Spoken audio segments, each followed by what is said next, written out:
Sharon and Brian have the title expert for a reason, and our viewers need a little bit of that expertise. So I've got a viewer question for each of you, and Shai, you're going to be up first. Your question is from Cynthia, who writes, I want to change all the knobs and handles in my kitchen. What finish would you recommend with an all-white kitchen? So many folks have an all-white kitchen. My faucet is matte black. Do I have to match that? So that's a great question, because I think, like you say, so many people have an all-white kitchen, and I want people to consider that whites, blacks, and kind of the neutral palettes are really easy to work with in terms of adding other colors. Now, she has a black matte faucet, which I think is a great grounding point. She does not have to match the handles to that matte black faucet. She can do other handles. However, what I would say to Cynthia is that she needs to balance that black somewhere else. It could be in a light fixture, it could be in a chair, it could be somewhere else just to have that counterbalance, but you're good to go, Cynthia. Okay, really good. Yeah. So we've got like examples of that even in our set, right? Exactly. The faucet. So you have the faucet behind you. So you have the matte black at the top, and then you have, of course, the patina. Yeah. If you see the double wall oven behind you, so it has that black finish, but then of course the knobs themselves are like a chrome finish. It works together. I think the one thing that a lot of people struggle with is it's more the patina that you need to have similar rather than the color. So if you have a shiny brass and then a like a matte, it's not really going to work well. But if you have that kind of matte or shiny throughout, I would say go for matte in a kitchen, especially because of fingerprints. Keep it keep that the common denominator like we spoke about. Ooh, thank you, Shai. Good question, or good answer. Sharon is next. Okay, Sharon, the next question is from Cityline viewer Nina. So she says, I don't have a huge budget, and my entire house needs a fresh coat of paint. We've all been there. I want to keep it simple and choose colors that will be timeless. Can you suggest an affordable, long-lasting paint in a color that won't go out of style? I don't know if there's such thing. Yes, we know that, right? That's not going to happen.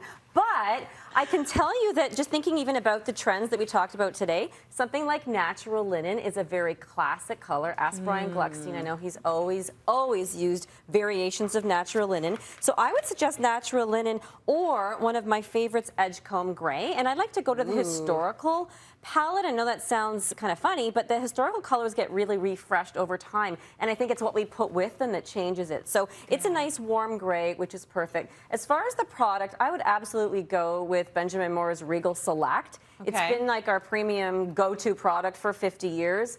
For lots of good reasons. So I would use that throughout, whether you use it in the trim with a semi-gloss or a satin. The walls, I really like the Ultimatte. And again, I think just stick with kind of a neutral palette and bring in all these fun things, maybe in colors and accessories that you can move around the house over time. That's the safest bet, because you can always get the updated trendy accessories to switch up your space, but your paint color, you might want to keep it a little bit safe. Yes. Right? Good answer. Okay, last up is Cityline viewer Catherine with a question for Brian. So she says, I live in a semi and I want to paint my siding. This is a tough one. My home is on the left. Should I go bold? My plan is to leave the posts in wood, and I would also like to leave the brick as is. I'm also good with totally removing the shutters or maybe changing them to wood. So a lot of requests here.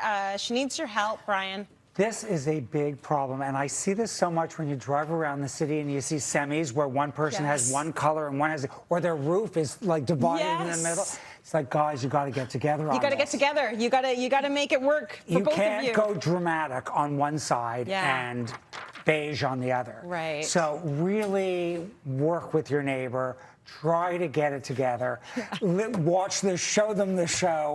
But please work together on this, because this is not going to go well. Right. Especially since they share a post in the middle. Right. It's better for both of you, actually, if you have some kind of like smooth transition from home to home. Completely. So it's worthwhile to sort of make nice with your neighbors if you're in a semi. Yes, exactly. So I would get rid of the shutters for sure. And really, shutters proportionally are supposed to be half the size of the window.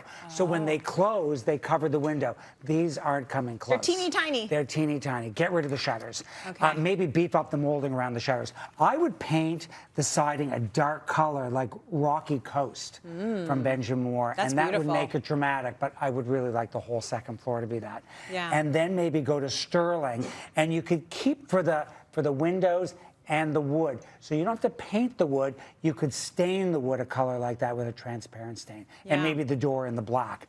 But please make nice with your neighbor and do it together. Get along. Get you along. know?